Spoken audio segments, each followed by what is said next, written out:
Relawan Garda Prabowo Gibran, Sulsel, diduga dirusak orang tidak dikenal saat parkir di halaman bank. Kaca mobil pecah dan berlubang akibat diduga terkena proyektil peluru. Mobil yang diduga dirusak oleh orang tidak dikenal ini terjadi di depan salah satu bank di Kecamatan Bisapi, Bantaeng, Sulawesi Selatan. Menurut petugas keamanan bank, mobil tersebut diketahui dirusak pada Sabtu dini hari setelah anaknya melaporkan adanya suara tembakan dan kaca mobil pecah. Sementara itu, saudara, pemilik mobil yang juga calon anggota DPR RI dari PAN telah melaporkan hal ini ke Polsek Bisapu atas kejadian tersebut.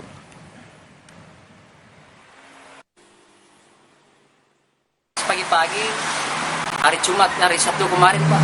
Iya. Nah, dicek di mobil bagian belakang kacanya pecah begitu. Terus kasih tahu sama saya kan pas lagi patroli, Pak. Kasih tahu begitu, katanya, Pak, pas sepam mobil saya pecah, bisa dicek CCTV tapi. Parkir di depan Bank BRI di Bisapu.